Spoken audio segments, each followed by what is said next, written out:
Hello everyone. सो इस particular video के अंदर आप डिस्कस करांगे solid state topic for our master cadre examination. इस पर्टिकुलर वीडियो के अंदर ठीक है मैं कंप्लीट ਤੁਹਾਨੂੰ ਰਿਵੀਜ਼ਨ ਕਰਵਾ ਦਾਂਗਾ ਤੇ ਜਿੰਨੇ ਵੀ ਕਨਸੈਪਟਸ ਬੰਦੇ ਨੇ ਪੂਰੇ ਸੋਲਿਡ ਸਟੇਟ ਚੈਪਟਰ ਦੇ ਅੰਦਰ। ਠੀਕ ਹੈ, ਜਿਹੜੇ ਆਪਣੇ ਕੁਐਸਚਨ ਸੈਸ਼ਨ ਹੈ ਉਹ ਆਲਰੇਡੀ ਮੈंने YouTube ਚੈਨਲ ਤੇ ਅਪਲੋਡ ਕਰ ਰੱਖਿਆ ਹੈ, ਤੁਸੀਂ ਉਸ ਨੂੰ ਫੋਲੋ ਕਰ ਸਕਦੇ ਹੋ। ਹੁਣ ਆਪਾਂ ਗੱਲ ਕਰੀਏ ਸੋਲਿਡ ਸਟੇਟ ਦੀ, ਤਾਂ ਸੋਲਿਡ ਦੇ ਅੰਦਰ ਸਭ ਤੋਂ ਪਹਿਲਾਂ ਜਿਹੜਾ ਆਪਣੇ ਕੋਲ ਕਨਸੈਪਟ ਬਣਦਾ ਹੈਗਾ that is solids ਹੁੰਦੇ ਕੀ ਨੇ। ਠੀਕ ਹੈ, solids ਕੀ ਹੁੰਦੇ ਨੇ, ਜਿਨ੍ਹਾਂ ਦੇ ਅੰਦਰ ਐਟਮਸ ਕੀ ਹੁੰਦੇ ਨੇ, ਕਲੋਜ਼ ਹੁੰਦੇ ਨੇਗੇ ਤੇ ਇਹਨਾਂ ਦੇ ਅੰਦਰ ਕੀ ਪ੍ਰੈਜ਼ੈਂਟ ਹੁੰਦੇ ਨੇ, strong intermolecular force of attraction present ਹੁੰਦੀਆਂ ਨੇ। ਜਦੋਂ strong molecular intermolecular force of attraction present ਹੋਣਗੀਆਂ ਤਾਂ ਐਟਮਸ ਕੀ ਹੋਣਗੇ, ਆਪਸ ਵਿੱਚ ਕਲੋਜ਼ ਲਾਈ ਕਰਨਗੇ। ਇਸ ਕਰਕੇ ਸੋਲਿਡਸ 'ਚ ਹਮੇਸ਼ਾ ਐਟਮ ਕੀ ਹੁੰਦੇ ਨੇ, ਕਲੋਜ਼ ਕੀ ਕਰਦੇ ਨੇ, ਲਾਈ ਕਰਦੇ ਨੇਗੇ। ਹੁਣ ਜੇ ਗੱਲ ਕਰੀਏ ਆਪਾਂ, ठीक है, सॉलिड जी कंप्रैसिबिलिटी होंगी हैगी, कंप्रैसिबिलिटी की कंप्रैस कर सकते हैं सॉलिड को। ठीक है, बहुत ही घट कंप्रैस कर सकते हैं, इसलिए कंप्रैसिबिलिटी ऑफ सॉलिड्स की होंगी है नैगलीजिबल होंगी हैगी। ते सॉलिड्स का की होंदा है डेफिनेट शेप एंड साइज होंदा है, डेफिनेट शेप एंड साइज या definite shape and geometry. But दो तरह के सॉलिड्स होंगे ने। जे आप गल करिए, एक तो मैंने अरेंजमेंट बनाया इस तरह, ठीक है, इस भी एटम का अरेंजमेंट क्लोज है बट लॉन्ग रेंज तक है। ठीक है, सेकंड केस भी मैंने एटम का अरेंजमेंट क्लोज बनाया बट ठीक है एटम का अरेंजमेंट क्लोज तो है बट कोई परफेक्ट अरेंजमेंट नहीं हैगा। मतलब एटम्स नू ठीक है सॉलिड्स नू एटम्स के अरेंजमेंट के बेसिस के उपर दो तरह नाल क्लासीफाई कर देंगे। एक होंगे ने क्रिस्टलाइन सॉलिड्स ते दूसरे होंगे ने अमॉर्फस सॉलिड्स। क्रिस्टलाइन सॉलिड्स किहड़े होंगे ने, जिहड़े लॉन्ग रेंज ऑर्डर होंगे ने। लॉन्ग रेंज ऑर्डर का की मतलब होया कि जो एटम्स का ऑर्डर है ये लॉन्ग रेंज तक रहेगा, सेम रहेगा। जो अमॉर्फस होंगे ने वो की होंगे ने शॉर्ट रेंज ऑर्डर। ठीक है, इसके एग्जाम्पल देखो, जिस तरह क्रिस्टलाइन सॉलिड का एग्जाम्पल है NaCl सीजियम क्लोराइड। ठीक है, अमॉर्फस सॉलिड का एग्जाम्पल है ग्लास। ठीक है, हम तुम देखा होगा जो NaCl का स्ट्रक्चर तुम अज ले लो, ठीक है, चाहे अज तो 50 साल बाद ले लो, चाहे कितों मर्जी ले लो, चाहे अमेरिका का NaCl देख लो, चाहे इंडिया का NaCl देख लो, हर एक Na पॉजिटिव आयन नू ठीक है 6Cl नेगेटिव आयन ने की कीता हुंदा, सराउंड कीता हुंदा है ते हर एक Cl नेगेटिव आयन नू 6Na पॉजिटिव आयन ने की कीता होगा, सराउंड कीता होगा। मतलब इसकी ज्योमेट्री एंड शेप की है फिक्स। तो क्रिस्टलाइन सॉलिड की ज्योमेट्री एंड शेप की होंगी फिक्स होंगी है, ज्योमेट्री एंड शेप की होंगी फिक्स होंगी है। ठीक है, बट जिस तरह ठीक है ग्लास अपने को कच होंदा है, ठीक है, वो भी सॉलिड होंदा है बट अमॉर्फस सॉलिड होंदा है। अमॉर्फस सॉलिड बोल दो चाहे इन्होंने सूडो सॉलिड्स बोल दो, सूडो सॉलिड्स। ठीक है, सूडो सॉलिड्स का की मतलब होंदा है कि नकली सॉलिड्स ने, मतलब कुछ टाइम तक तो सॉलिड रहिंदे ने, बाद विच ये की होंदे ने सॉलिड स्टेट तो चेंज हो जांदे ने। ठीक है, इसलिए इन्हां नूं आपां की बोल दिंदे ग्लास नूं सुपर कूल्ड लिक्विड बोल दिंदे ने, super cooled liquid, super cooled liquid. ठीक है, तुसीं देखिया होएगा, ठीक है, जे आपां एक ग्लास ते जे अपने कोल लगातार सनलाइट पैंदी रहिंदी हैगी तां की हुंदा ग्लास नीचों थिक हो जांदा हैगा ते उपरों की होंदा हैगा थिन हो जांदा, मतलब नीचों मोटा हो जांदा है, उपरों पतला हो जांदा है। तुसीं पुरानी बसेस च देखियो, ठीक है, शीशे होंदे ने जाम हो जांदे ने। जाम क्यों हो जांदे ने, क्योंकि जिहड़ा अपने कोल ग्लास हैगा वो नीचे नूं फ्लो करदा हैगा, जदों फ्लो करदा नीचे ओहदी मोटाई वध जांदी हैगी, जिस करके वो ईजिली की नहीं हो सकदे कि मूव नहीं कर सकदे हैगे, जिस करके वो जाम हो जांदे ने। इस इफेक्ट नूं ठीक है जो अपने को ग्लास के उपर ठीक सनलाइट पैंदी है तो नीचों मोटे ते उपरों पतले होंदे ने, इस इफेक्ट नूं आपां बोलदे एनीलेशन इफेक्ट। ठीक है, एनीलेशन इफेक्ट। तो अपने किहड़े-किहड़े पॉइंट सीखे कि जिहड़े अपने कोल क्रिस्टलाइन सॉलिड होंदे ने, लॉन्ग रेंज ऑर्डर होंदे ने, इन्हां दी डेफिनेट ज्योमेट्री एंड शेप होंदी है ते इसदे एग्जांपल आपां डिस्कस करे NaCl, ठीक है, सीजियम क्लोराइड। ठीक है, अमॉर्फस सॉलिड किन्ने ने, शॉर्ट रेंज ऑर्डर होंदे नेगे। ठीक है, सुपर कील्ड लिक्विड होंदे ने ते सूडो सॉलिड्स होंदे ने, मतलब नकली सॉलिड्स होंदे ने, दिखदे सॉलिड्स वर्ग ने बट एक्चुअल च सॉलिड्स नहीं होंदे हैगे, परफेक्ट सॉलिड्स नहीं होंदे हैगे। जे आपां अगला पॉइंट डिस्कस करिए, जिहड़े क्रिस्टलाइन सॉलिड्स होंदे ने एनाइसोट्रॉपिक होंदे ने। ठीक है, एनाइसोट्रॉपिक का की मतलब होंदा हैगा कि डिफरेंट डायरेक्शन च मूव करन ते डिफरेंट प्रॉपर्टी मिलूगी। जिहड़े अमॉर्फस सॉलिड्स होंदे ने वो की होंदे ने आइसोट्रॉपिक नेचर दे होंदे ने। ते जे आपां गल करिए क्रिस्टलाइन सॉलिड्स दी, क्रिस्टलाइन सॉलिड दा मेल्टिंग पॉइंट हैगा, मेल्टिंग पॉइंट की होंदा है फिक्स होंदा है। जिस तरह अपने को आयरन है, जिस आयरन का मान low melting point 1200 degree Celsius है, मैं एग्जैक्ट नहीं पता, सपोज करो 1200 डिग्री सेल्सियस की आयरन का की है मेल्टिंग पॉइंट है, तो वो जो तक 1200 डिग्री सेल्सियस नहीं आएगा ਠੀਕ ਹੈ ਉਹਨਾਂ ਤੱਕ ਆਇਰਨ ਮੈਲਟ ਨਹੀਂ ਹੋਏਗਾ। ਬਟ ਅਮੋਰਫਸ ਸੋਲਿਡਸ ਕੀ ਹੁੰਦੇ ਨੇਗੇ ਤੇ ਇੱਕ ਰੇਂਜ, ਠੀਕ ਹੈ ਮਤਲਬ ਪਹਿਲਾਂ ਥੋੜੇ ਡੀਕੰਪੋਜ਼ ਹੋ ਜਾਣਗੇ, ਕੁਝ ਹੋ ਜਾਣਗੇ, ਮਤਲਬ ਇੱਕ ਟੈਂਪਰੇਚਰ ਦੀ ਰੇਂਜ ਦੇ ਉੱਪਰ ਕੀ ਹੁੰਦੇ ਨੇਗੇ ਮੈਲਟ ਹੁੰਦੇ ਨੇਗੇ। ਇਸ ਕਰਕੇ ਜਿਹੜਾ ਆਪਣੇ ਕੋਲ ਕੂਲਿੰਗ ਕਰਵ ਹੁੰਦਾ ਹੈਗਾ, ਕੂਲਿੰਗ ਕਰਵ ਹੁੰਦਾ ਹੈਗਾ, ਠੀਕ ਹੈ ਉਹ ਕੀ ਹੁੰਦਾ ਨੋਟ ਸਮੂਥ, ਠੀਕ ਹੈ ਸਮੂਥ ਨਹੀਂ ਹੁੰਦਾ ਹੈਗਾ ਫॉर ਕ੍ਰਿਸਟਲਾਈਨ ਸੋਲਿਡਸ। ਬਟ ਅਮੋਰਫਸ ਦੇ ਕੇਸ ਚ ਸਮੂਥ ਕਰਵ ਬਣਦਾ ਹੈਗਾ ਕਿਉਂਕਿ ਇੱਕ ਪੂਰੇ ਟੈਂਪਰੇਚਰ ਦੇ ਦੌਰਾਨ ਕੀ ਹੁੰਦੇ ਰਹਿੰਦੇ ਨੇਗੇ ਰੇਂਜ ਦੇ ਉੱਪਰ ਅਮੋਰਫਸ ਸੋਲਿਡ ਕੀ ਹੁੰਦੇ ਨੇ ਮੈਲਟ ਹੁੰਦੇ ਨੇਗੇ, ਠੀਕ ਹੈ। ਇਸ ਕਰਕੇ ਇੱਕ ਇਹਨਾਂ ਦਾ ਜਿਹੜਾ ਕਰਵ ਹੁੰਦਾ ਉਹ ਕਹਿੰਦਾ ਸਮੂਥ ਕਰਵ ਹੁੰਦਾ ਹੈਗਾ, ਠੀਕ ਹੈ। ਕੁਝ ਇੰਪੋਰਟੈਂਟ ਪੁਆਇੰਟ ਸੀਗੇ ਜਿਹੜੇ ਤੁਹਾਨੂੰ ਪਤਾ ਹੋਣੇ ਚਾਹੀਦੇ ਸੀ between difference between ਕ੍ਰਿਸਟਲਾਈਨ and ਅਮੋਰਫਸ solids. ਜੇ ਆਪਾਂ ਗੱਲ ਕਰੀਏ ਹੁਣ, ਠੀਕ ਹੈ ਇਹ ਮੈंने ਕੁਝ ਪੁਆਇੰਟਸ ਲਿਖ ਰੱਖੇ ਨੇ ਤੁਹਾਡੇ ਲਈ, ਠੀਕ ਹੈ। ਜਿਹੜੇ ਕ੍ਰਿਸਟਲਾਈਨ ਸੋਲਿਡ ਹੁੰਦੇ ਨੇ ਲੌਂਗ ਰੇਂਜ ਹੁੰਦੇ ਨੇ, ਇਹ ਕੀ ਹੁੰਦੇ ਨੇ ਸ਼ਾਰਟ ਰੇਂਜ ਹੁੰਦੇ ਨੇ। ਇਹ ਟੂ ਸੋਲਿਡਸ ਹੁੰਦੇ ਨੇ, ਇਹ ਸੂਡੋ ਸੋਲਿਡਸ ਹੁੰਦੇ ਨੇ। ਇਹ ਐਨਾਈਸੋਟ੍ਰੋਪਿਕ ਹੁੰਦੇ ਨੇ, ਇਹ ਆਈਸੋਟ੍ਰੋਪਿਕ ਹੁੰਦੇ ਨੇ, ਠੀਕ ਹੈ। They have definite characteristic and heat of fusion, ਠੀਕ ਹੈ ਇਹਨਾਂ ਦੀ ਕੋਈ ਹੀਟ ਆਫ ਫਿਊਜ਼ਨ ਫਿਕਸ ਨਹੀਂ ਹੁੰਦੀ, ਠੀਕ ਹੈ। ਇਹਨਾਂ ਦੀ ਡੈਫੀਨਿਟ ਜਿਓਮੈਟਰੀ ਸ਼ੇਪ ਹੁੰਦੀ ਹੈ, ਇਹਨਾਂ ਦੀ ਕੀ ਹੁੰਦੀ ਹੈ ਇਰੈਗੂਲਰ ਸ਼ੇਪ ਹੁੰਦੀ ਹੈ, ਠੀਕ ਹੈ। ਇਹ ਕੀ ਹੁੰਦੇ ਨੇ ਮੈਲਟ ਐਟ ਸ਼ਾਰਪ ਪੁਆਇੰਟ, ਠੀਕ ਹੈ। ਸ਼ਾਰਪ ਪੁਆਇੰਟ ਕੀ ਮਤਲਬ ਹੈ ਜੇ ਆਇਰਨ ਦਾ 1200 ਡਿਗਰੀ ਸੈਲਸੀਅਸ ਹੈਗਾ ਤਾਂ ਆਇਰਨ 1200 ਡਿਗਰੀ ਸੈਲਸੀਅਸ ਹੀ ਮੈਲਟ ਹੋਏਗਾ, ਚਾਹੇ ਤੁਸੀਂ ਠੀਕ ਹੈ 1199 ਡਿਗਰੀ ਸੈਲਸੀਅਸ ਦੇ ਦੋ ਤਾਂ ਵੀ ਨਹੀਂ ਮੈਲਟ ਹੋਣਾ, ਠੀਕ ਹੈ। ਉਸ ਤੋਂ ਬਾਅਦ ਠੀਕ ਹੈ ਕੀ ਹੁੰਦੇ ਨੇ ਗ੍ਰੈਜੂਅਲੀ ਇੱਕ ਟੈਂਪਰੇਚਰ ਰੇਂਜ ਤੇ ਮੈਲਟ ਹੁੰਦੇ ਨੇ, ਠੀਕ ਹੈ ਕੋਈ ਫਿਕਸ ਪੁਆਇੰਟ ਹੁੰਦਾ, ਹੌਲੀ ਹੌਲੀ ਕੀ ਹੁੰਦੇ ਨੇ ਰੈਗੂਲਰ ਟੈਂਪਰੇਚਰ ਇਨਕਰੀਜ਼ ਕਰੀ ਜਾਂਦੇ ਨੇਗੇ ਤਾਂ ਮੈਲਟ ਹੋ ਜਾਂਦੇ ਨੇਗੇ, ਠੀਕ ਹੈ। ਇਸ ਕਰਕੇ ਹੀ ਕੀ ਹੁੰਦੇ ਨੇ ਇੱਕ ਰੇਂਜ ਦੇ ਉੱਪਰ ਕੀ ਹੁੰਦੇ ਨੇ ਮੈਲਟ ਹੁੰਦੇ। ਉਸ ਤੋਂ ਬਾਅਦ ਦੇਖੀਏ ਆਪਣਾ ਟੌਪਿਕ ਕੀ ਬਣਦਾ ਹੈਗਾ ਹੁਣ ਆਪਣੇ ਇਸ ਚੈਪਟਰ ਦੇ ਅੰਦਰ ਕਿਹੜੇ ਕ੍ਰਿਸਟਲਾਈਨ ਸੋਲਿਡਸ ਨੂੰ ਸਟੱਡੀ ਕਰਨਾ ਹੈਗਾ। ਕ੍ਰਿਸਟਲਾਈਨ ਸੋਲਿਡਸ ਹੁੰਦੇ ਨੇ ਚਾਰ ਤਰ੍ਹਾਂ ਦੇ, ਕਿਹੜੇ ਕਿਹੜੇ ਹੁੰਦੇ ਨੇ ionic solid, metallic solid, covalent solid ਤੇ ਇੱਕ ਹੁੰਦੇ ਨੇਗੇ ਮੋਲੀਕੂਲਰ ਸੋਲਿਡ, ਠੀਕ ਹੈ। ਇਹਨਾਂ ਲਈ ਕਿਹੜੇ ਕਿਹੜੇ ਇੰਪੋਰਟੈਂਟ ਪੁਆਇੰਟਸ ਨੇ, ਠੀਕ ਹੈ। ਪਹਿਲੀ ਗੱਲ ਆਇਨਿਕ ਸੋਲਿਡ ਕਿਸ ਤੋਂ ਬਣਦੇ ਨੇਗੇ ਆਇਨਸ ਤੋਂ ਮਿਲ ਕੇ ਬਣਨਗੇ, ਤਾਂ ਇਹਨਾਂ ਦੇ ਕਨਸਟੀਟਿਊਐਂਟ ਪਾਰਟੀਕਲ ਮਤਲਬ ਇਹਨਾਂ ਤੋਂ ਮਿਲ ਕੇ ਬਣਦੇ ਨੇ ਉਹ ਕੀ ਹੋਣਗੇ ਆਇਨਸ ਹੋਣਗੇ, ਠੀਕ। ਇਹਨਾਂ ਦੇ ਆਇਨਸ ਦੇ ਅੰਦਰ ਫੋਰਸ ਕਿਹੜੀ ਪ੍ਰੈਜ਼ੈਂਟ ਹੁੰਦੀ ਹੈਗੀ, ਠੀਕ ਹੈ ਇਲੈਕਟ੍ਰੋਸਟੈਟਿਕ ਫੋਰਸ ਬੋਲਦੇ ਨੇ ਜਿਸਨੂੰ ਆਪਾਂ ਫਿਜ਼ਿਕਸ ਅੰਦਰ ਇਸ ਨੂੰ ਕੋਈ ਬੋਲਦੇ ਨੇ ਕੂਲੰਬਿਕ ਫੋਰਸ। ਮਤਲਬ ਡਿਫਰੈਂਟ ਕਨਸਟੀਟਿਊਐਂਟ ਪਾਰਟੀਕਲਸ ਹੁੰਦੇ ਨੇ ਤੇ ਡਿਫਰੈਂਟ ਫੋਰਸ ਪ੍ਰੈਜ਼ੈਂਟ ਹੁੰਦੀ ਹੈ, ਉਸ ਦੇ ਬੇਸਿਸ ਤੇ ਆਪਾਂ ਨੇ ਕੀ ਬਣਾਈਆਂ ਚਾਰ ਕੈਟਾਗਰੀਜ਼ ਬਣਾਈਆਂ ਨੇ ਸੋਲਿਡਸ ਦੀ, ਕਿਹੜੀ ਕਿਹੜੀਆਂ ਨੇ ਦੇਖੋ, ਠੀਕ ਹੈ ਲਿਸਟ ਤਿਆਰ ਕਰੀ ਵੀ ਹੈ ionic solid, crystalline solid, molecular solid and metallic solid. ਠੀਕ ਸਭ ਤੋਂ ਪਹਿਲੀ ਗੱਲ ਜਿਹੜੇ ਆਪਣੇ ਕੋਲ ਆਇਨਿਕ ਸੋਲਿਡ ਨੇ ਉਹ ਕਿਸ ਤੋਂ ਮਿਲ ਕੇ ਬਣੇ ਹੋਣਗੇ ਕਟਾਇਨ ਐਂਡ ਅਨਾਇਨਸ ਤੋਂ, ਜਿਹੜੇ ਕੋਵੈਲੈਂਟ ਨੇ ਉਹ ਐਟਮਸ ਤੋਂ, ਮੋਲੀਕੂਲਰ ਨੇ ਮੋਲੀਕਿਊਲਸ ਤੋਂ, ਤੇ ਮੈਟੈਲਿਕ ਸੋਲਿਡ ਕੀ ਹੁੰਦੇ ਨੇਗੇ पॉजिटिव आयंस इन अ सी और पॉन्ड ऑफ इलेक्ट्रॉन्स, ठीक है मतलब ਜਿਹੜੇ एटम्स ऑफ सेम, ठीक है सेम टाइप ਦੇ इलेक्ट्रॉन्स एटम्स ਤੋਂ ਕੀ ਮਿਲਦੇ ਨੇ ਮੈਟੈਲਿਕ ਆਪਣੇ ਕੋਲ ਕ੍ਰਿਸਟਲਸ ਬਣਦੇ ਨੇ, ਠੀਕ ਹੈ। ਸੈਕੰਡ ਪੁਆਇੰਟ, ਠੀਕ ਹੈ ਹੁਣ ਜੇ ਕਟਾਇਨ ਤੇ ਅਨਾਇਨ ਨੇ ਉਹਨਾਂ ਦੇ ਵਿੱਚ ਕਿਹੜੀ ਫੋਰਸ ਪ੍ਰੈਜ਼ੈਂਟ ਹੋਊਗੀ ਇਲੈਕਟ੍ਰੋਸਟੈਟਿਕ ਫੋਰਸ, ਜਾਂ ਇਸ ਨੂੰ ਆਪਾਂ ਕੀ ਬੋਲਦੇ ਨੇ ਕੂਲੰਬਿਕ ਫੋਰਸ, ਠੀਕ ਹੈ ਇਹਨੂੰ ਆਪਾਂ ਇਲੈਕਟ੍ਰੋਸਟੈਟਿਕ ਫੋਰਸ ਬੋਲਦੇ ਨੇ, ਠੀਕ ਹੈ। ਤੁਸੀਂ ਫਾਰਮੂਲਾ ਪੜਿਆ ਹੋਊਗਾ F = K Q1 Q2 over R square, ठीक है। और Q1 ਤੇ Q2 ਹੁੰਦੇ ਨੇ ਚਾਰਜ ਹੁੰਦੇ ਨੇਗੇ, ਠੀਕ ਹੈ। ਕੋਵੈਲੈਂਟ ਬੌਂਡ ਕਿਵੇਂ ਬਣਦੇ ਨੇ ਬਾਈ ਸ਼ੇਅਰਿੰਗ ਆਫ ਇਲੈਕਟ੍ਰੋਨ, ਤੁਹਾਨੂੰ ਪਤਾ ਹੈਗਾ ਓਵਰਲੈਪਿੰਗ। ਮੋਲੀਕੂਲਰ ਸੋਲਿਡ ਕਿਵੇਂ ਬਣਦੇ ਨੇਗੇ ਉਹਨਾਂ ਦੇ ਅੰਦਰ ਕੀ ਪ੍ਰੈਜ਼ੈਂਟ ਹੁੰਦੀ ਹੈਗੀ one two one force present ਹੁੰਦੀ ਹੈਗੀ, ਠੀਕ ਹੈ। ਤੇ ਮੈਟੈਲਿਕ ਸੋਲਿਡ ਦੇ ਅੰਦਰ ਵੀ ਕੀ ਹੁੰਦੀ ਹੈਗੀ ਇਲੈਕਟ੍ਰੋਸਟੈਟਿਕ ਫੋਰਸ ਕੀ ਹੋਊਗੀ ਪ੍ਰੈਜ਼ੈਂਟ ਹੋਏਗੀ। ਹੁਣ ਜਿਹੜੇ ਜਿਨ੍ਹਾਂ ਦੇ ਅੰਦਰ ਇਲੈਕਟ੍ਰੋਸਟੈਟਿਕ ਫੋਰਸ ਪ੍ਰੈਜ਼ੈਂਟ ਹੁੰਦੀ ਹੈ ਮਤਲਬ ਪੋਜ਼ਿਟਿਵ ਤੇ ਨੈਗੇਟਿਵ ਚਾਰਜ ਦੇ ਵਿੱਚ ਕੀ ਹੁੰਦੇ ਆ ਫੁੱਲ ਅਟਰੈਕਸ਼ਨ ਹੁੰਦਾ ਹੈਗਾ, ਜਿਸ ਕਰਕੇ ਇਹ ਕੀ ਹੁੰਦੇ ਨੇ ਹਾਰਡ ਹੁੰਦੇ ਨੇਗੇ, ਠੀਕ ਹੈ। ਜਿਹੜੇ ਮੋਲੀਕੂਲਰ ਕ੍ਰਿਸਟਲ ਨੇ ਉਹ ਸੌਫਟ ਹੁੰਦੇ ਨੇ ਤੇ ਮੈਟੈਲਿਕ ਵੀ ਹੁੰਦੇ ਨੇ ਹਾਰਡ ਹੁੰਦੇ ਨੇ, ਠੀਕ ਹੈ। ਕੋਵੈਲੈਂਟ ਵੀ ਹਾਰਡ ਹੁੰਦੇ ਨੇ, ਠੀਕ ਹੈ ਕੋਵੈਲੈਂਟ ਵੀ ਕੀ ਹੁੰਦੇ ਨੇ ਹਾਰਡ ਹੁੰਦੇ ਨੇ। ਗ੍ਰੇਫਾਈਟ ਬਹੁਤ ਹਾਰਡ ਮਟੀਰੀਅਲ ਹੈਗਾ, ਸੌਰੀ ਡਾਇਮੰਡ ਬਹੁਤ ਹਾਰਡ ਮਟੀਰੀਅਲ ਹੁੰਦਾ ਹੈਗਾ, ਠੀਕ ਹੈ। ਡਾਇਮੰਡ ਵੀ ਕਿਸ ਦਾ ਐਗਜ਼ਾਮਪਲ ਹੁੰਦਾ ਹੈਗਾ ਆਪਣੇ ਕੋਲ ਕੋਵੈਲੈਂਟ ਕ੍ਰਿਸਟਲ ਦਾ ਐਗਜ਼ਾਮਪਲ ਹੁੰਦਾ ਹੈਗਾ, ਬਟ ਇਸ ਦਾ ਇੱਕ ਐਕਸੈਪਸ਼ਨ ਹੁੰਦਾ ਜਿਸ ਨੂੰ ਆਪਾਂ ਬੋਲਦੇ ਗ੍ਰੇਫਾਈਟ, ਠੀਕ ਹੈ। ਗ੍ਰੇਫਾਈਟ ਕੀ ਹੁੰਦਾ ਹੈਗਾ ਸੌਫਟ ਹੁੰਦਾ ਹੈਗਾ। ਉਸ ਤੋਂ ਬਾਅਦ ਠੀਕ ਹੈ ਇਹਨਾਂ ਦੇ ਹੋਰ ਪੁਆਇੰਟ ਨੇ ਬ੍ਰਿਟਲਨੈਸ, ਮੈਲਟਿੰਗ ਪੁਆਇੰਟ, ਠੀਕ ਹੈ ਆਹ ਇੰਪੋਰਟੈਂਟ ਪੁਆਇੰਟ ਹੈ। ਇਲੈਕਟ੍ਰੀਕਲ ਕੰਡਕਟੈਂਸ, ਠੀਕ ਹੈ ਇਹ ਕੀ ਹੁੰਦੇ ਨੇ ਸੈਮੀਕੰਡਕਟਰ ਹੁੰਦੇ ਨੇਗੇ ਡਿਊ ਟੂ ਦਾ ਇੰਪਰਫੈਕਸ਼ਨਸ, ਠੀਕ ਹੈ। ਇਹ ਐਕਟ ਐਜ਼ ਅ ਸੈਮੀਕੰਡਕਟਰ ਕਰਦੇ ਨੇ because of imperfections in ionic crystals, ਠੀਕ ਹੈ। ਇਹ ਆਪਣਾ ਟੌਪਿਕ ਹੈ, ਇਸ ਨੂੰ ਆਪਾਂ ਬੋਲਦੇ ਡਿਫੈਕਟਸ, ਠੀਕ ਹੈ। ਕੋਵੈਲੈਂਟ ਦੇ ਅੰਦਰ ਕੀ ਹੁੰਦੇ ਨੇ ਨੌਨ ਕੰਡਕਟਰ ਹੁੰਦੇ ਨੇ, ਠੀਕ ਹੈ ਸਾਰੇ ਜਿਹੜੇ ਕੋਵੈਲੈਂਟ ਹੁੰਦੇ ਨੇ ਨੌਨ ਕੰਡਕਟਰ ਹੁੰਦੇ ਨੇ ਐਕਸੈਪਟ ਗ੍ਰੇਫਾਈਟ, ਠੀਕ ਗ੍ਰੇਫਾਈਟ ਕੀ ਹੁੰਦਾ ਹੈਗਾ ਕੰਡਕਟਰ ਹੁੰਦਾ ਹੈਗਾ।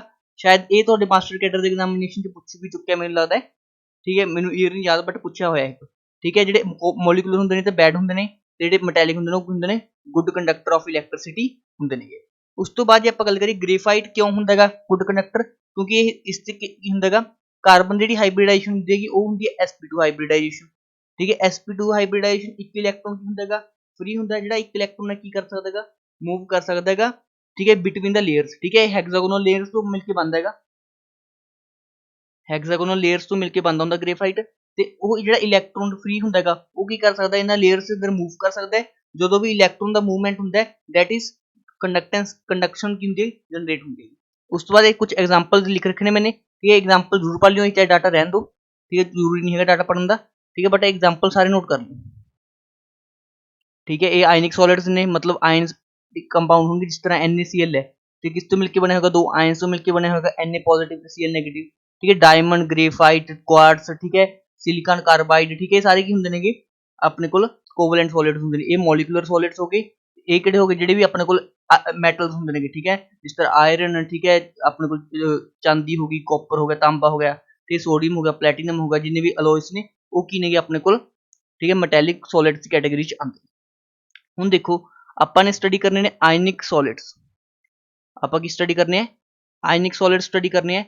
आयनिक सॉलिड्स दे जिहड़े साइज हुंदे ने, ठीक है, किस फॉर्म दे अंदर मिलदे ने आपां नूं, ये क्रिस्टल्स दी फॉर्म च मिलदे ने। हुण क्रिस्टल दा साइज की हो सकदा, काफ़ी ਵੱਡਾ ਹੋ ਸਕਦਾ ਹੈ, ਇਸ ਕਰਕੇ ਆਪਾਂ ਪੂਰੇ ਕ੍ਰਿਸਟਲ ਨੂੰ ਨਾ ਸਟੱਡੀ ਕਰਕੇ ਇੱਕ ਇਹੋ ਜਿਹੇ ਪਾਰਟ ਨੂੰ ਚੂਜ਼ ਕਰ ਲੈਣੇ ਆ, ਠੀਕ ਹੈ, ਜਿਹੜਾ ਪੂਰੇ ਕ੍ਰਿਸਟਲ ਦੇ ਅੰਦਰ ਰਿਪੀਟ ਹੋ ਰਿਹਾ ਹੁੰਦਾ ਹੈ, ਤੇ ਉਸ ਸਮੋਲੈਸਟ ਪਾਰਟ ਨੂੰ ਆਪਾਂ ਕੀ ਬੋਲ ਦਾਂਗੇ, ਯੂਨਿਟ ਸੈੱਲ ਬੋਲ ਦਾਂਗੇ, ਠੀਕ ਹੈ। ਯੂਨਿਟ ਸੈੱਲ ਜਨਰਲੀ ਕੀ ਸ਼ੇਪ ਦੇ ਹੁੰਦੇ, ਮੈਕਸਿਮਮ ਜਿਹੜੇ ਐਟਮਸ ਹੁੰਦੇ ਨੇ, ਠੀਕ ਹੈ, ਉਹਨਾਂ ਦੇ ਅੰਦਰ ਯੂਨਿਟ ਸ਼ੇਪ ਕਿਹੜੀ ਸ਼ੇਪ ਹੁੰਦੀ ਹੈ, ਕਿਊਬਿਕਲ ਸ਼ੇਪ ਦੀ ਹੁੰਦੀ ਹੈਗੀ। ਹੁਣ ਯੂਨਿਟ ਸੈੱਲ ਵੀ ਦੋ ਤਰ੍ਹਾਂ ਦੀ ਹੁੰਦੀ ਹੈਗੀ, ਠੀਕ ਹੈ, ਇੱਕ ਹੁੰਦੀ ਹੈ ਪਰਮਿਟਿਵ ਯੂਨਿਟ ਸੈੱਲ ਤੇ ਇੱਕ ਹੁੰਦੀ ਨॉन ਪ੍ਰਿਮਿਟਿਵ ਯੂਨਿਟ ਸੈੱਲ,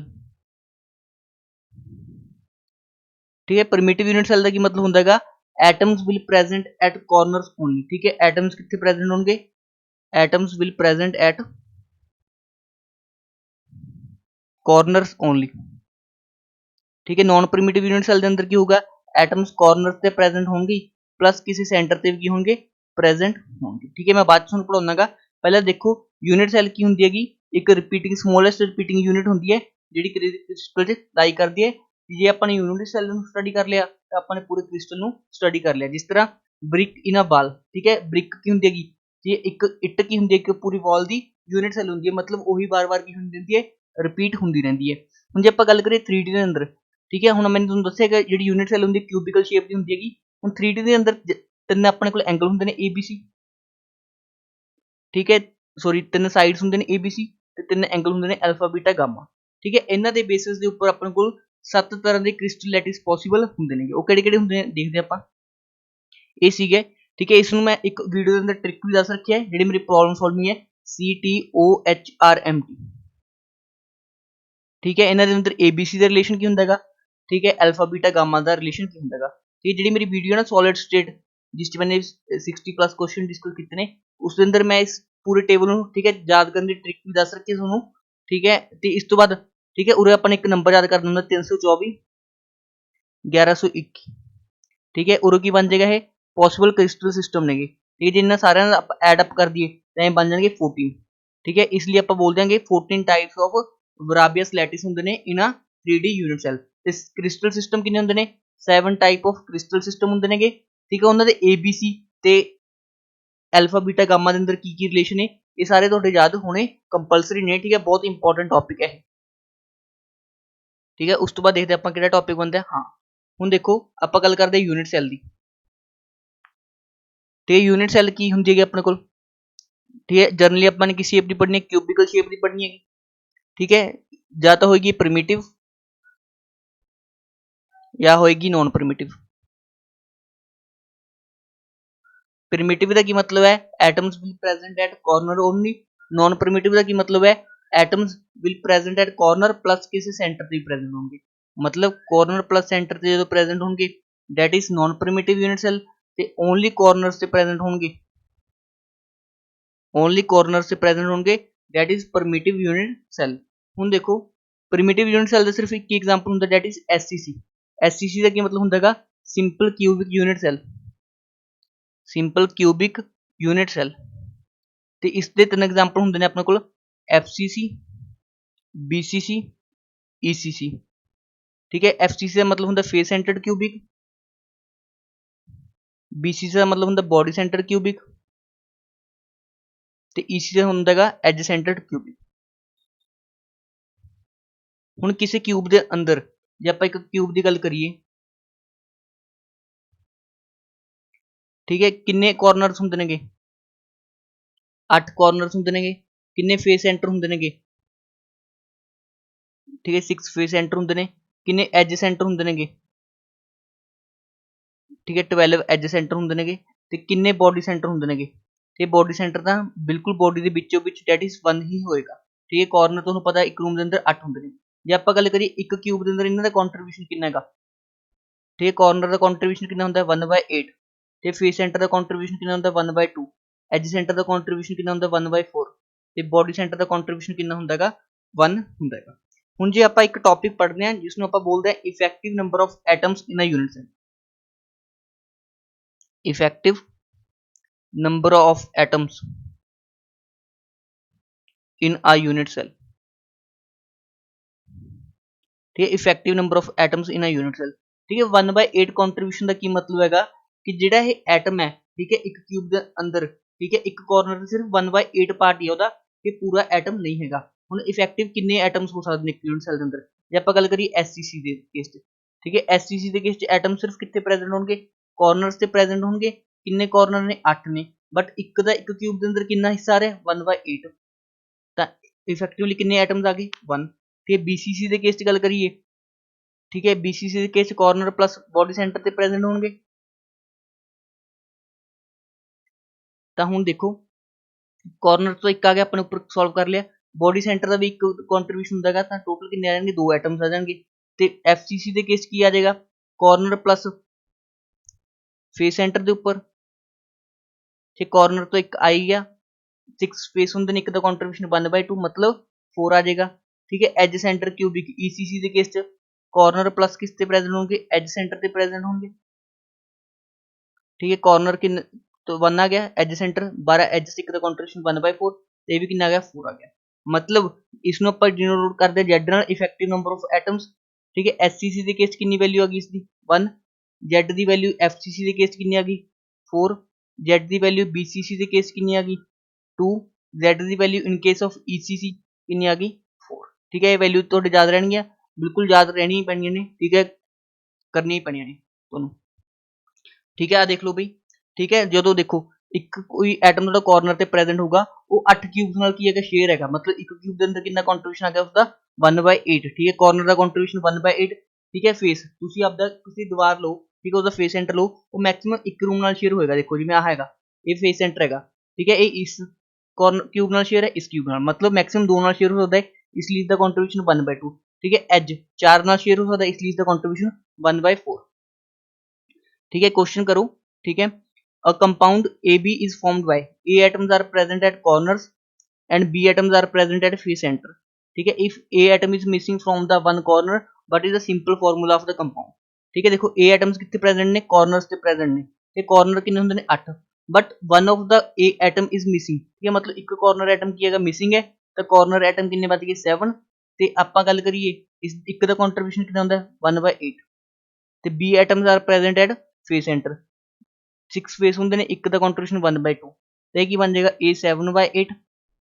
into B3 ਠੀਕ ਹੈ ਮੈਂ 8 ਨਾਲ ਮਲਟੀਪਲਾਈ ਕਰ ਦੇਣਾ ਜੇ ਆਪਾਂ ਨੇ ਫਾਰਮੂਲੇ ਨੂੰ ਸਿੰਪਲੀਫਾਈ ਕਰਨਾ ਹੈਗਾ ਤਾਂ ਕੀ ਬਣ ਜਾਏਗਾ A7 B24 ਕਲੀਅਰ ਹੈ ਸਭ ਨੂੰ ਆਪਸ਼ਨ ਨੰਬਰ C ਕੀ ਹੋ ਜਾਏਗਾ ਇਸ ਦਾ ਕਰੈਕਟ ਹੋ ਜਾਏਗਾ ਠੀਕ ਹੈ ਇਸ ਤਰ੍ਹਾਂ ਫਾਰਮੂਲਾ ਮੇਕਿੰਗ ਦੇ ਕੁਐਸਚਨ ਤੁਹਾਡੇ ਤੋਂ ਬਣ ਸਕਦੇ ਨੇ ठीक है क्योंकि थ्योरी सेशन है इसलिए मैं मैक्सिमम थ्योरी कवर कर रहा ठीक है क्वेश्चन लिए मैंने अलग एक ऑलरेडी सेशन कवर करवा रखा है यूट्यूब पे ठीक है आ देख लो भाई ठीक है ये सारा कुछ दसता मैंने effective number of atoms per unit cell इसमें ਆਪਾਂ डिनोट करते किस नाल Z नाल ठीक है ये मैं तीन चीजें दस चुकियां ठीक है एक टेबल होर ऐड कर लो ECC का ठीक है ECC का टेबल होर ऐड कर लो ठीक है कॉर्नर्स तो कितना आ जाएगा 8 × 1/8 + 1 ठीक है सेंटर तो कितना आ जाएगा ठीक है और एज सेंटर तो लिख लो एज सेंटर तो कितना आ जाएगा 12 × 1/4 दैट इज 3 ठीक है टोटल कितना आएंगे 4 तो इसकी ਜਿਹੜੀ ਪੈਕਿੰਗ ਐਫੀਸ਼ੀਐਂਸੀ ਹੁੰਦੀ ਹੈ ਉਹ दैट इज 26% ठीक है ਇਸ ਨੂੰ ਟੇਬਲ 'ਚ ਐਡ ਕਰ ਲਓ ਠੀਕ ਹੈ ਹੁਣ ਪੈਕਿੰਗ ਐਫੀਸ਼ੀਐਂਸੀ ਕੀ ਹੁੰਦੀ ਹੈਗੀ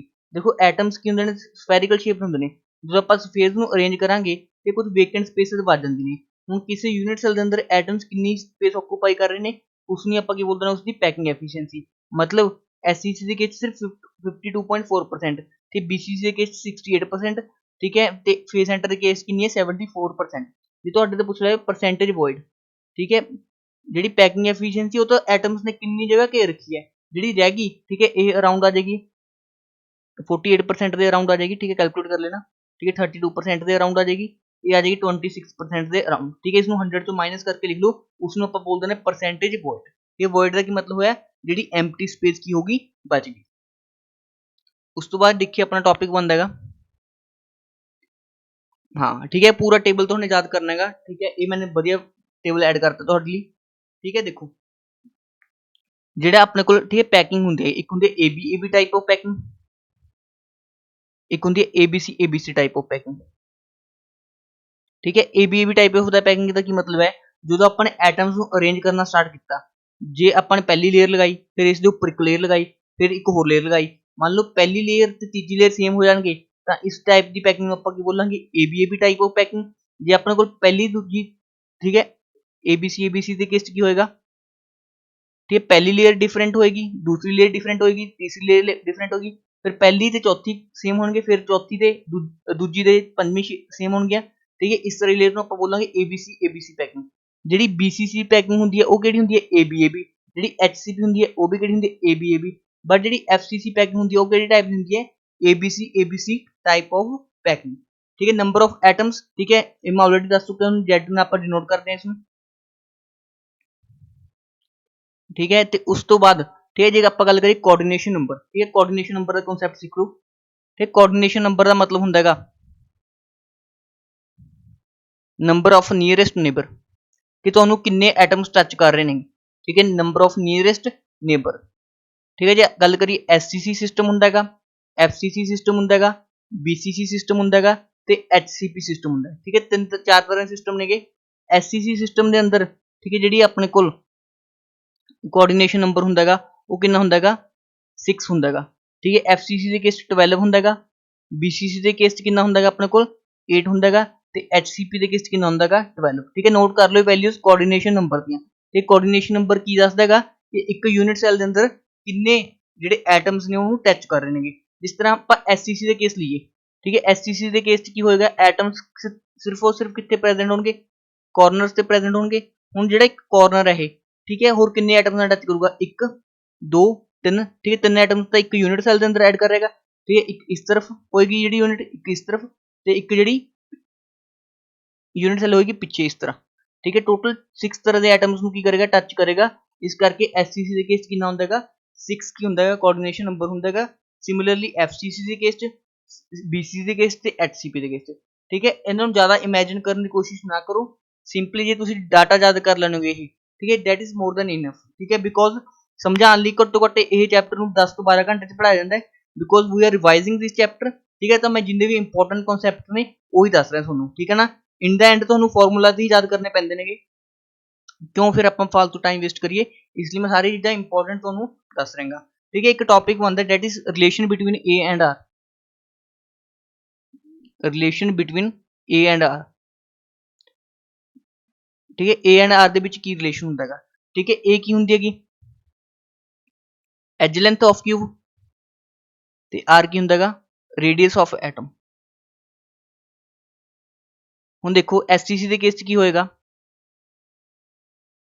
ਤੇ ਸਿਰਫ ਐਟਮ ਕਿੱਥੇ ਪ੍ਰੈਜ਼ੈਂਟ ਹੋਣਗੇ ਕਾਰਨਰ ਤੇ ਕਾਰਨਰ ਐਟਮ ਆਪਸ ਟੱਚ ਕਰਨਗੇ, ਠੀਕ ਹੈ ਤੇ ਇਹ ਦੇਖੋ ਇਹ ਪੂਰੀ ਜੀ ਐਜ ਲੈਂਥ ए ਮੰਨ ਦਿਆਂਗੇ, ਠੀਕ ਹੈ ਇਸ ਦਾ ਹਾਫ ਰੇਡੀਅਸ ਇਸ ਦਾ ਹਾਫ ਰੇਡੀਅਸ, मतलब ए किस ਦੇ ਇਕੁਅਲ ਆ ਜਾਏਗਾ 2r ਦੇ ਇਕੁਅਲ ਆ ਜਾਏਗਾ ਇਨ ਕੇਸ ਆਫ ਐਸਸੀਸੀ, ठीक है सिमिलरली ਜਿਹੜਾ ਐਫਸੀਸੀ ਦੇ ਕੇਸ 'ਚ ਤੇ ਬੀਸੀਸੀ ਦੇ ਕੇਸ 'ਚ ਰਿਲੇਸ਼ਨ ਹੁੰਦੇ ਨੇਗੇ, ठीक है ਐਫਸੀਸੀ ਦੇ ਕੇਸ 'ਚ ਹੁੰਦਾ √2a = 4r, ठीक है बीसीसी ਦੇ ਕੇਸ 'ਚ ਹੁੰਦਾ ਹੈਗਾ √3a = 4r, ਬਹੁਤ ਇੰਪੋਰਟੈਂਟ ਰਿਲੇਸ਼ਨਸ ਨੇ, ठीक है ਐਸਸੀਸੀ बीसीसी ਤੇ ਐਫਸੀਸੀ ਦੇ ਕੇਸ 'ਚ, ठीक है ਇਹਨਾਂ ਦੇ ਬੇਸ ਤੇ ਤੁਸੀਂ ਨਿਊਮੈਰੀਕਲ ਕਰਨੇ ਨੇਗੇ, ठीक है ਨਿਊਮੈਰੀਕਲ करने ने मेरी वीडियो देख लो ऑलरेडी मैंने यूट्यूब चैनल से अपलोड कर रखी है वो, ठीक है उसमें चेक कर लो, उसके किस तरह इस तो क्वेश्चन बनते हैं वो मैं डिस्कस कर रखे ने उस पर्टिकुलर वीडियो के अंदर।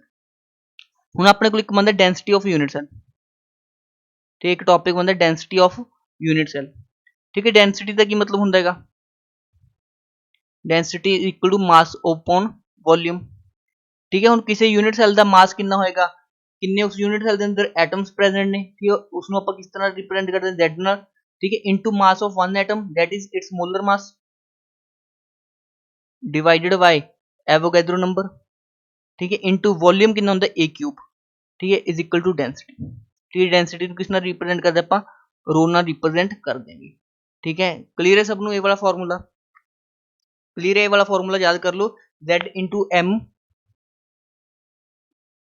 Over a cube into N A, ठीक है, होंगी अपने को डेंसिटी होंगी हैगी, ठीक है। और एन ए किस नू रिप्रेजेंट करता है एवोगैड्रो नंबर नू, जिसकी वैल्यू कितनी होंगी 6.022 इंटू 10⁻23, ठीक है। इसके बेस पे मैंने क्वेश्चन ऑलरेडी करवा चुके हैं, तो मास्टर कैडर की डेंसिटी ऑफ यूनिट सेल के क्वेश्चन आ चुके,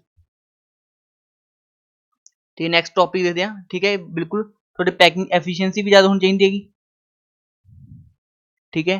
तो एससीसी का केस नहीं है, और एससीसी केस की नहीं होगी 52.4%, ठीक है। 52% भी याद कर सकते हो। ਹੁਣ ਕਿਹੜੇ ਐਟਮਸ ਨੇ ਜਾਂ ਕਿਹੜੇ ਆਪਣੇ ਕੋਲ ਐਲੀਮੈਂਟਸ ਨੇਗੇ BCC स्ट्रक्चर चलाई करते हैं, ठीक है। कोबाल्ट, निकल, कॉपर ग्रुप, ठीक है। All inert gases except helium, ठीक है, ये भी नोट कर लो, ठीक है। All inert gases except helium, ठीक है। इनर्ट गैसेस ਕਿਹੜੇ ਹੁੰਦੇ ਨੇ ਜਿਹੜੇ ਆਪਣੇ ਕੋਲ ग्रुप 18 ਦੇ ਮੈਂਬਰਸ ਹੁੰਦੇ ਨੇ, ठीक है। Helium, neon, argon, krypton, xenon, ठीक है। सारे किस लाई करते हैं BCC लाई करते हैं एक्सेप्ट हीलियम, ठीक है। CCP च कौन लाई करते हैं ये वाले एलीमेंट, ते बाकी सारे HCP च, ते जिहड़ा मैंगनीज हुंदा हैगा, ठीक है, मैंगनीज हुंदा हैगा वो सिर्फ किस लाई करता है HCC के अंदर लाई करता है, ठीक है। मैंगनीज क्रिस्टलाइजेस इन अ HCC यूनिट सेल, ठीक है। क्वेश्चन है डेंसिटी वाला, ठीक है, कुछ नहीं करना, डेंसिटी दी थोनों, ठीक है। What is the edge length, ठीक है, एज लेंथ मतलब ए का फॉर्मूला पूछेगा, ठीक है। मतलब density is equal to Z into M over N A into a cube, तुसी उरे ए फाइंड आउट करना है, डेंसिटी कितनी थी 6.23, ठीक है। एन ए भी तुम दे रखे क्लास अंदर, ठीक है, ए भी है। हम देखो फेस सेंटर के केस च, फेस सेंटर के केस Z कितना लवांगे 4 लवांगे, ठीक है। सारे वैल्यूज दे रखे हैं, एक वैल्यू फाइंड आउट करनी है, तुसी क्वेश्चन अटैम्प्ट कर सकते, ठीक है। ये होंगे ने भाई क्रिस्टल ऑफ स्ट्रक्चर, ठीक है, क्रिस्टल स्ट्रक्चर्स, ठीक है, ਜਿਹੜੇ ਆਪਣੇ ਕੋਲ ਆਇਨਿਕ ਕੰਪਾਊਂਡਸ ਹੁੰਦੇ ਨੇ ਉਹਨਾਂ ਦੇ ਸਟਰਕਚਰਸ। ਜਿਸ ਤਰ੍ਹਾਂ ਆਪਾਂ ਗੱਲ ਕਰੀਏ, ਇਸ ਤੋਂ ਪਹਿਲਾਂ ਤੁਹਾਨੂੰ ਵੋਇਡਸ ਪੜ੍ਹਨਾ ਪਏਗਾ, ਠੀਕ ਹੈ। ਹੁਣ ਦੇਖੋ ਵੋਇਡਸ ਕੀ ਹੁੰਦੇ ਨੇਗੇ, ਠੀਕ ਹੈ। ਵੋਇਡਸ ਮੈਂ ਆਲਰੇਡੀ ਦੱਸ ਚੁੱਕਿਆ ਹਾਂਗਾ, ਠੀਕ ਹੈ, ਜਿਹੜੀ ਐਮਪਟੀ ਸਪੇਸ ਬਚ ਜਾਂਦੀ ਨੇ ਜਦੋਂ ਆਪਾਂ ਸਫੇਅਰ ਨੂੰ ਅਰੇਂਜ ਕਰ ਦਿਆਂਗੇ, ਠੀਕ ਹੈ। ਵੋਇਡਸ ਨॉन ਪਲੇਨਰ ਵੋਇਡਸ ਹੁੰਦੇ ਨੇ ਇੱਕ, ਠੀਕ ਹੈ, मतलब 3D ਵੋਇਡਸ ਕਹਿ ਸਕਦੇ ਇਹਨਾਂ ਨੂੰ, ਠੀਕ ਹੈ। ਮੇਨਲੀ ਦੋ ਤਰ੍ਹਾਂ ਦੇ ਹੁੰਦੇ ਨੇ, ਇੱਕ ਹੁੰਦੇ ਨੇ ਟੈਟਰਾਹਾਈਡਰਲ ਵੋਇਡ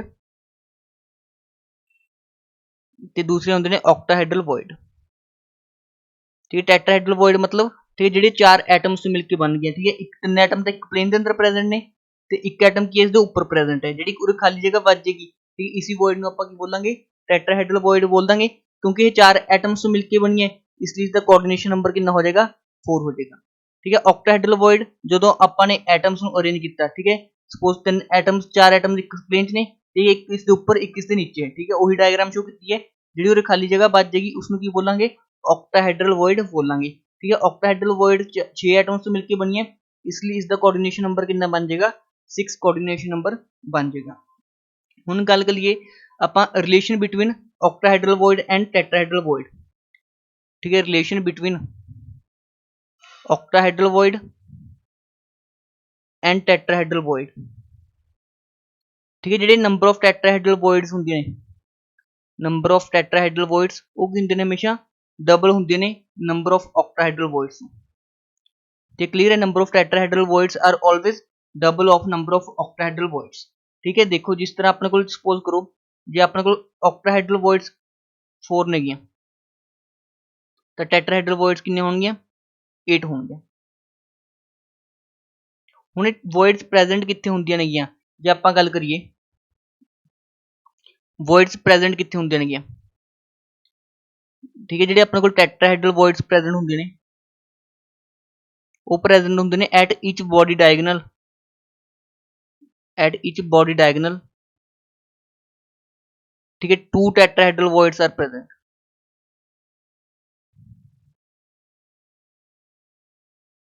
ठीक है। जे एक बॉडी डायगनल दे अलोंग, ठीक है, 2 टेट्राहेड्रल वॉइड्स प्रेजेंट होंगियां, तां टोटल बॉडी डायगनल कितने हुंदे ने 4 हुंदे ने, ते एक दे अलोंग 2 वॉइड्स प्रेजेंट ने, तां टोटल कितने वॉइड्स प्रेजेंट होंगियां 8 वॉइड्स प्रेजेंट होंगियां, ठीक है। ऑक्टाहेड्रल वॉइड कितने प्रेजेंट हुंदे ने, ऑक्टाहेड्रल वॉइड्स कितने प्रेजेंट होंगे ने, ठीक है। एक तो प्रेजेंट होंगे अपने को at body centre, plus at edge centre. ठीक है, बॉडी सेंटर का कंट्रीब्यूशन 1, ठीक है, एज सेंटर का कंट्रीब्यूशन कितना होगा 12 एजेस, एक का कंट्रीब्यूशन 1/4, तो ये कितने आ जाएगा 4। ठीक है, तो ऑक्टाहेड्रल वर्ड्स कितने होंगे 4, टेट्राहेड्रल वर्ड्स कितने होंगे 8। ये किस सिस्टम की गल कर रहे हैं, मैं गल कर रहे हैं एफसीसी सिस्टम। ठीक है, किस सिस्टम की गल कर रहे हैं मैं, एफसीसी सिस्टम के अंदर जिन्नियां टेट्राहेड्रल वर्ड्स होंगियां उन्नियां की होंगियां उस तो हाफ के होंगे ऑक्टाहेड्रल वर्ड्स प्रेजेंट होंगे। हुण जे आपां गल करिए, ठीक है, सपोज एक यूनिट सेल के अंदर 8 एटम्स प्रेजेंट ने। ठीक है, नंबर ऑफ एटम्स तुसीं कट सकदे हो। ठीक है, सपोज आपां बीसीसी की गल कर लेने, कि बीसीसी के कितने एटम्स प्रेजेंट होंदे ने एक यूनिट सेल दे, 2 एटम्स प्रेजेंट होंदे ने, Z is equal to 2 for BCC. तो नंबर ऑफ ऑक्टाहेड्रल वर्ड्स किस दे इक्वल होणगियां, नंबर ऑफ ऑक्टाहेड्रल वर्ड्स किस दे इक्वल होणगियां, नंबर ऑफ एटम्स दे। ते नंबर ऑफ टेट्राहेड्रल वर्ड्स किस दे इक्वल होणगियां,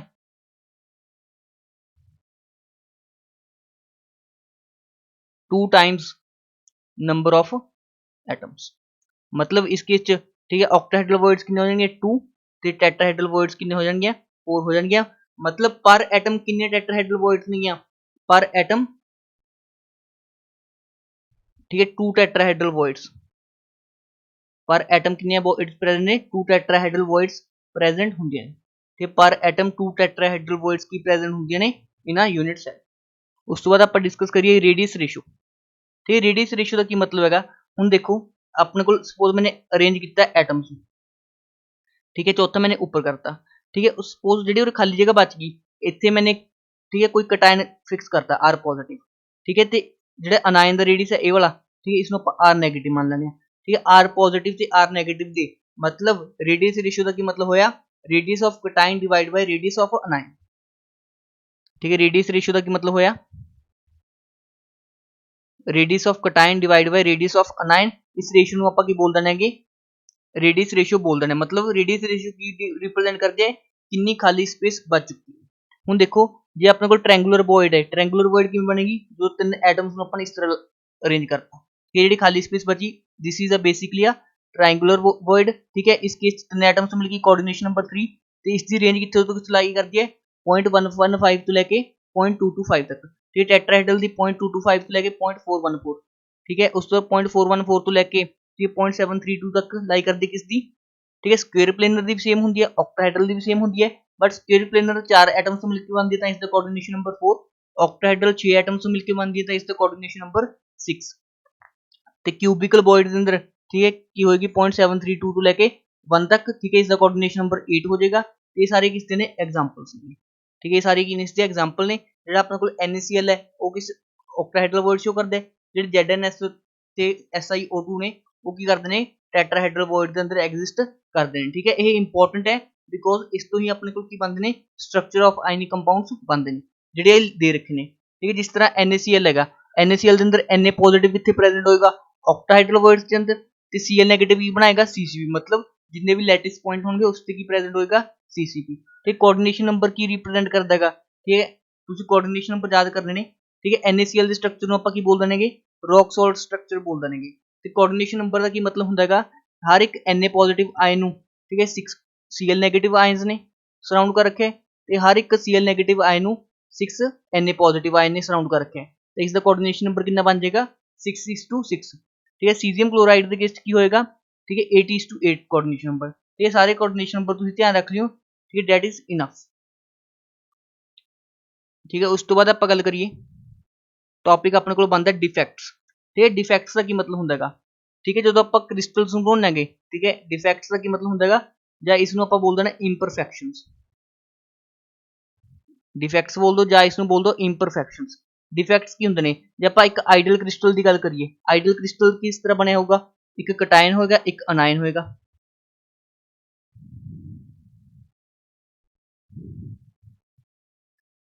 ठीक है, एक आइडियल क्रिस्टल की गल करिए आप, आइडियल क्रिस्टल के अंदर की होएगा एक कटायन होएगा एक अनायन होएगा, एक कटायन होएगा एक अनायन होएगा। ठीक है, इस तरह कुछ सिस्टम होएगा। बट जे आप इन्हां चों कोई एटम मिस कर दिए, ठीक है, एटम्स कोई आप कर दिए एटम्स नूं आपां ਜਾਂ ਤਾਂ बाहर भेज दिए ਜਾਂ कुछ मतलब इससे कुछ बाहरों इंप्योरिटी या कोई इफेक्ट पा दिए। ठीक है, इफेक्ट हो सकता टैंपरेचर के ਵਧਣ ਕਾਰਨ ਜਾਂ ਆਪਾਂ ਕਿਸ ਕੰਡੀਸ਼ਨ ਦੇ ਅੰਦਰ ਕ੍ਰਿਸਟਲ ਨੂੰ ਬਣਾ ਰਹੇ ਉਸ ਦੇ ਅੰਦਰ, ਤਾਂ ਉਸ ਦੇ ਅੰਦਰ ਕੁਝ ਡਿਫੈਕਟ ਜਾਂ ਇੰਪਿਓਰਿਟੀ ਆ ਜਾਂਦੀ ਹੈ। ਕਈ ਵਾਰ ਡਿਫੈਕਟ ਜਾਂ ਇੰਪਿਓਰਿਟੀ ਆਪਾਂ ਬਾਹਰੋਂ ਖੁਦ ਵੀ ਐਡ ਕਰ ਦੇंगे, ਠੀਕ ਹੈ, ਟੂ ਇਨਕਰੀਜ਼ ਇਟਸ ਐਫੀਸ਼ੀਐਂਸੀ। ਹੁਣ ਦੇਖੋ ਡੈਫੀਨੇਸ਼ਨ, ਆਈਡਲ ਕ੍ਰਿਸਟਲ ਦੇ ਅੰਦਰ ਕੀ ਹੁੰਦਾਗਾ, ਹਰ ਇੱਕ ਕਟਾਇਨ ਦੇ ਨਾਲ ਕੀ ਹੁੰਦਾ, ਇੱਕ ਅਨਾਇਨ ਹੁੰਦਾਗਾ। ਬਟ ਜਦੋਂ ਆਪਣੇ ਕੋਲ, ਠੀਕ ਹੈ, ਕੋਈ ਵੀ ਐਟਮ, ਠੀਕ ਹੈ, ਜਿਸ ਕੰਡੀਸ਼ਨ ਦੇ ਅੰਦਰ ਫਾਰਮ ਹੋ ਰਿਹਾ, ਸਪੋਜ਼ ਟੈਂਪਰੇਚਰ ਇਨਕਰੀਜ਼ ਕਰ ਜੇ ਜਾਂ ਕੋਈ ਕੰਡੀਸ਼ਨ ਚੇਂਜ ਹੋ ਜੇ, ਤਾਂ ਆਪਣੇ ਕੋਲ ਕੀ ਹੁੰਦਾਗਾ, ਜਿਹੜਾ ਡਿਫੈਕਟ ਆ ਉਹ ਕੀ ਹੁੰਦਾਗਾ, ਇੰਟਰੋਡਿਊਸ ਹੁੰਦਾਗਾ। ਹੁਣ ਇੱਕ ਪੁਆਇੰਟ ਦੱਸਣਾ ਭੁੱਲ ਗਿਆ ਮੈਂ ਤੁਹਾਨੂੰ, ਜਿਸ ਤਰ੍ਹਾਂ NaCl ਦਾ ਕੋਆਰਡੀਨੇਸ਼ਨ ਨੰਬਰ ਕਿੰਨਾ ਹੁੰਦਾਗਾ, 6:6 ਤੇ ਸੀਜ਼ੀਅਮ ਕਲੋਰਾਈਡ ਦਾ ਕੋਆਰਡੀਨੇਸ਼ਨ ਨੰਬਰ ਕਿੰਨਾ ਹੁੰਦਾਗਾ, 8:8। ਕਲੀਅਰ ਹੈ ਸਭ ਨੂੰ। ਹੁਣ ਜਦੋਂ ਆਪਾਂ ਪ੍ਰੈਸ਼ਰ ਇਨਕਰੀਜ਼ ਕਰਾਂਗੇ, ਤਾਂ ਐਟਮਸ ਕੀ ਹੋਣਗੇ, ਕਲੋਜ਼ ਹੋਣਗੇ, ਤੇ ਕਲੋਜ਼ ਹੋਣਗੇ ਤਾਂ ਉਸ ਦਾ ਕੋਆਰਡੀਨੇਸ਼ਨ ਨੰਬਰ ਕੀ ਕਰੇਗਾ, ਇਨਕਰੀਜ਼ ਕਰ ਦੇਗਾ। ਜੇ ਆਪਾਂ ਟੈਂਪਰੇਚਰ ਇਨਕਰੀਜ਼ ਕਰਾਂਗੇ ਤਾਂ ਐਟਮਸ ਕੀ ਚਲੇ ਜਾਣਗੇ, ਦੂਰ ਚਲੇ ਜਾਣਗੇ, ਤਾਂ ਕੋਆਰਡੀਨੇਸ਼ਨ ਨੰਬਰ ਕੀ ਹੋ ਜਾਏਗਾ, डिक्रीज हो जाएगा। मतलब आप गल करिए NaCl, ठीक है जी, इक्विलिब्रियम च है सीजियम क्लोराइड नाल, ठीक है, इसका कोऑर्डिनेशन नंबर है 6:6, इसका कोऑर्डिनेशन नंबर है 8:8। जे अपन टैंपरेचर इनक्रीज किया, जे टैंपरेचर इनक्रीज किया तो सीजियम क्लोराइड किस कन्वर्ट हो जाएगा, NaCl च। जे अपन की किया टैंपरेचर इनक्रीज, जे आप प्रैशर इनक्रीज किया तो जो अपने को NaCl है किस अंदर कन्वर्ट हो जाएगा, सीजियम क्लोराइड के अंदर कन्वर्ट हो जाएगा। क्लीयर है सबनों, ठीक है। प्रैशर इनक्रीज करेगा, कोऑर्डिनेशन नंबर इंक्रीज करूंगा, ठीक है। टेंपरेचर इंक्रीज करेंगे, कोऑर्डिनेशन नंबर करेगा डिक्रीज करेगा। उस तो बाद अपने आइडियल क्रिस्टल देखा कि हर एक कटायन होएगा, हर एक अनायन प्रेजेंट होएगा।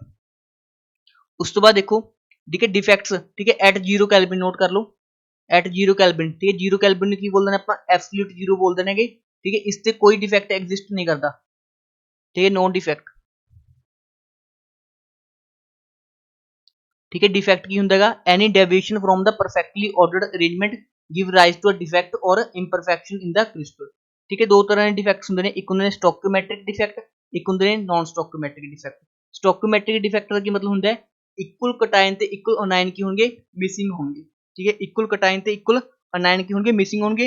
नॉन स्टोकियोमेट्रिक च, ठीक है, कटायन ते अनायन का नंबर डिफरेंट हो सकता है, ठीक है। स्टोकियोमेट्रिक डिफेक्ट दो तरह के होंगे ने, एक होंगे ने अपने को फ्रैंकल डिफेक्ट, एक होंगे फ्रैंकल डिफेक्ट, ते एक होंगे अपने को शॉर्टकी डिफेक्ट। ते जिहड़े नॉन स्टोकियोमेट्रिक डिफेक्ट होंगे ने भी दो तरह के होंगे ने, एक होंगे ने मैटल एक्सेस डिफेक्ट,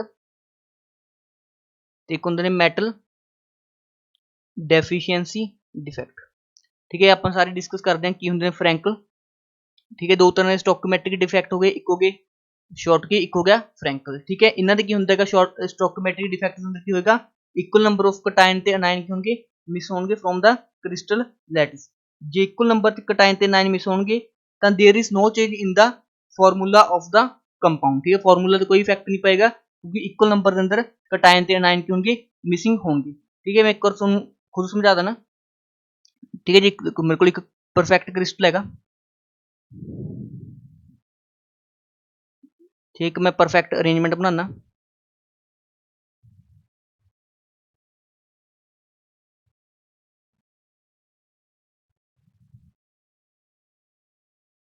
ठीक है। सपोज ये परफेक्ट क्रिस्टल है, ठीक है, इसके अंदर positive negative negative positive negative, ठीक है, पॉजिटिव नेगेटिव पॉजिटिव, ठीक है, negative positive negative positive negative positive, ठीक है। शॉर्ट की डिफेक्ट की होएगा इक्वल कटायन ते अनायन, मतलब एक पॉजिटिव चार्ज से नेगेटिव चार्ज दोहे की हो जाएंगे बाहर चले जाएंगे।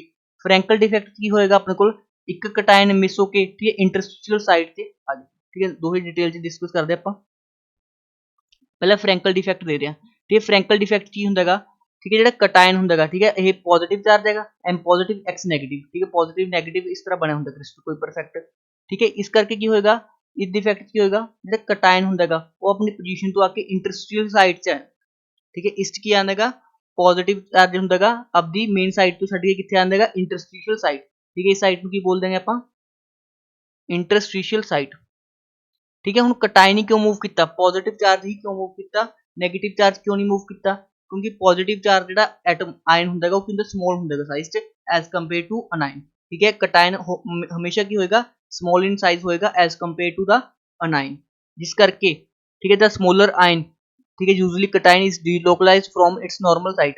हम डीलोकलाइजेशन ऑफ चार्ज होएगा।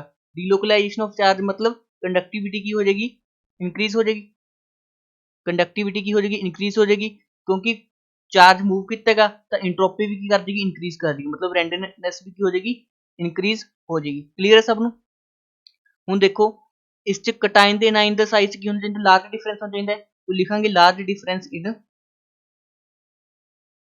Difference in cation and anion size, cation and anion size. ठीक है, ताही अपने को कटाइन की किया इंटरस्टिशियल साइड गया, तो कोऑर्डिनेशन नंबर की होना चाहिए लो होना चाहिए। ठीक है, this is shown by compounds having low coordination number. ठीक है, देखो अगे, ठीक है, interstitial defect at new location. ठीक है, Frenkel defect is also called, तो फ्रैंकल डिफेक्ट की होएगा अपने को, ठीक है, Frenkel defect is shown by ionic compound having large difference in size of cation and anion. ठीक, केड़े-केड़े शो करते हैं? ZnS, AgCl, AgBr, AgA। ठीक है, जिन्ने भी सिल्वर के हलाइड्स होंगे ने वो की करते हैं अपने को शो करते हैं। एक नोट करके रख लो AgBr। ठीक है, AgBr फ्रैंकल डिफेक्ट भी शो कर देगा, शॉर्टकी डिफेक्ट भी की कर देगा शो कर देगा। ठीक है, ये क्यों करते हैं show? Because of small size of Zn+2 and Ag+ ion. हुण देखो जो अपने को कटाइन है उरे आया तो नैगेटिव ते पॉजिटिव दे विच की हो गया?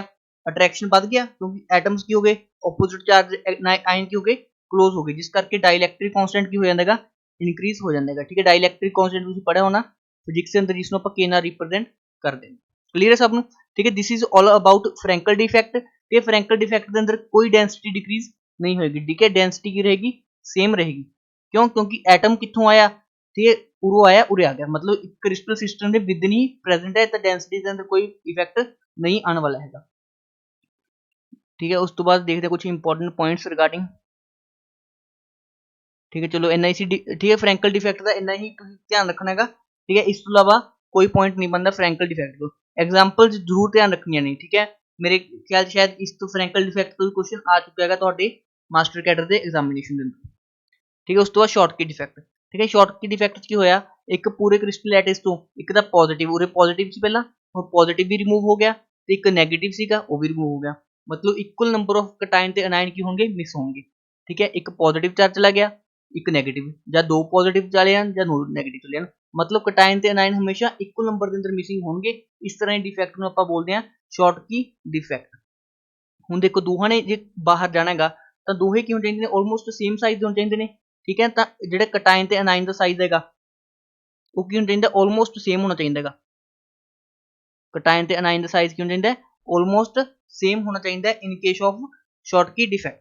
उस तो बाद क्योंकि दो एटम्स बाहर चले गए तो डेंसिटी की हो जाएगी डिक्रीज हो जाएगी, तो मूवमेंट ऑफ इलैक्ट्रॉन्स हो जाता है, कंडक्टिविटी की हो जाएगी इंक्रीज हो जाएगी, तो एंट्रोपी की हो जाएगी इस केस च इंक्रीज हो जाएगी, एंट्रोपी की हो जाएगी इंक्रीज हो जाएगी। क्लीयर है सब नूं? ठीक है, तो यह कौन शो करते हैं? किहड़े एटम शो करते हैं जिन्हों का कोऑर्डिनेशन नंबर की होंदा हाई होंदा। ठीक है, elements having high coordination number show Schottky defect. ठीक है, बाकी काफी सारी थ्योरी दे रखी हैगी, तुसीं पढ़ना चाहो पढ़ सकते हो। जिहड़े मैंने इंपॉर्टेंट पॉइंट दसे, किहड़े इंपॉर्टेंट पॉइंट? एक कटाइन ते एक अनाइन मिस करेगा। ठीक है, उन्हों का साइज की होना चाहिए कटाइन ते अनाइन का ऑलमोस्ट सेम होना चाहिए, ये कोऑर्डिनेशन नंबर एलिमेंट्स का हाई होना चाहिए, ये डेंसिटी की कर देगी डिक्रीज कर देगी, कंडक्टिविटी की कर देगी इंक्रीज कर देगी, एंट्रोपी की कर देगी इंक्रीज कर देगी। तो इस तरह के जो डिफेक्ट ने वो की करते हैं एज अ पी टाइप सैमीकंडक्टर की करते हैं एक्ट करते हैं।